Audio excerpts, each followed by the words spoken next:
All right, without further ado, I'm joined now by Lauren Groff. She's a three-time National Book Award finalist. She's the author of today's Velshi Book Club feature, Fates and Furies. We should note, Lauren lives in Florida, one of the states leading the country in book banning. Congratulations to you for that, Lauren.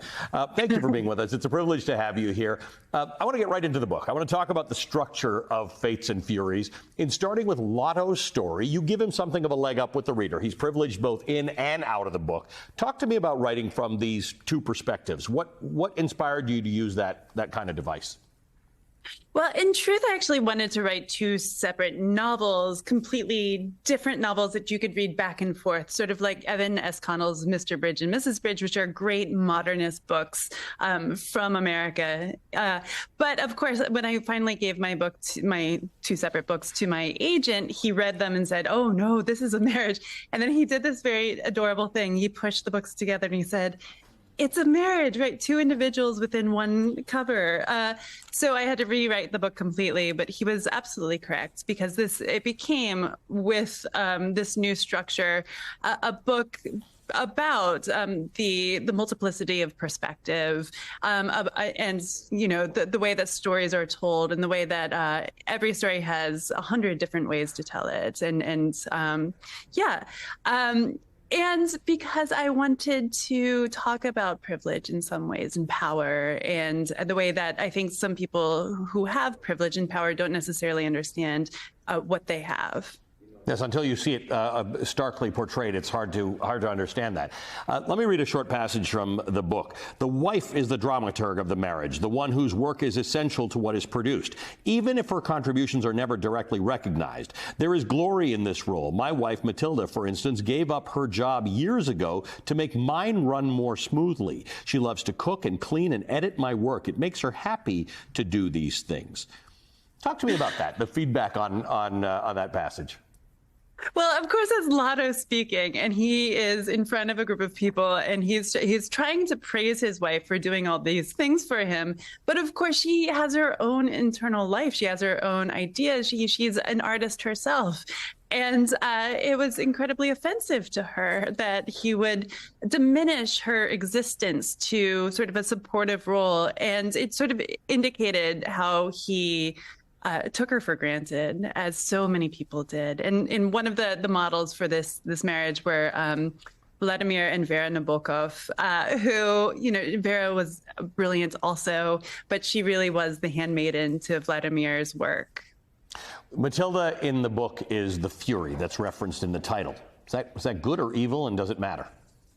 It's not evil. It's not good. I mean, in Greek mythology, the Furies are chthonic goddesses. They're creatures of absolute ancient vengeance, but they're really powerful. And my vision of them is a much more nuanced vision. So I think Matilda's idea of the world and her husband is perhaps more truthful.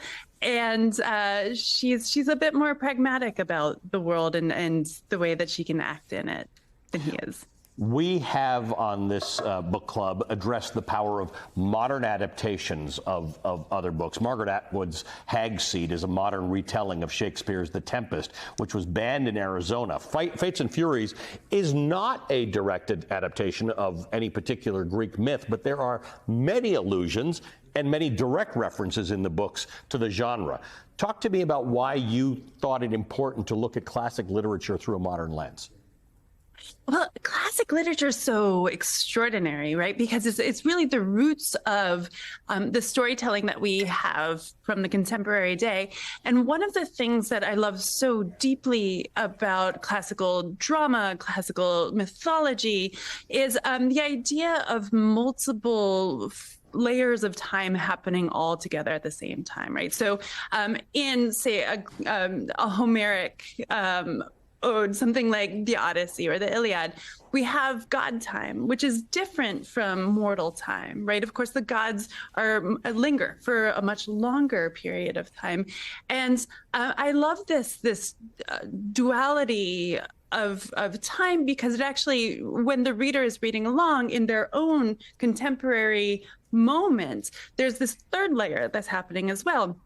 What this does is it gives a deepening perspective to history and historical thinking, and it makes this feeling that these narratives are actually really elemental, right? They're coming from the ground, right? They're like the earth or the air or the water. There's something very powerful and very common to all humans in these narratives. And so it's just this additional feeling that I wanted to put into this book to talk not only about a common a marriage that we might be able to find around us anywhere, but also about a deeper narrative about privilege and power. You know, not everything. Obviously, the Velshi Band Book Club came about because books get banned in places, including in Florida. But not everything we talk about is political. And I want to talk about Florida for a second, because in Fates and Furies, Florida is almost a character in and of itself, or at least a major driver. Lotto and his family are from there. Florida is in your other books. What does Florida represent to you in your writing? So Florida is so fascinating to me because I'm not there by choice. My husband took over a family business, and family businesses are gilded cages, and I am deeply ambivalent about the place, which means that not that I am wishy-washy, because I actually don't believe that is the definition of ambivalence. I am so profoundly in love with the place, but I'm also deeply distrustful and disdainful of certain things, for instance, the political landscape right now. So I love the environment. Where I live in Gainesville, we have this prairie, and we have these streams nearby, these sources that are cold and beautiful, and you can just float down them for hours. And it's so spectacular, and yet what people are doing to it drives me crazy, makes me profoundly sad. So it's a place of deep contrasts and ambivalent feelings, for sure. Lauren, our literary producer, Hannah, told me that I was going to love this conversation with you, and she was right. Thank you for being with us. Thank you for your writing. Lauren Groff is the author of Fates and Furies, today's feature for the Velshi Band Book Club.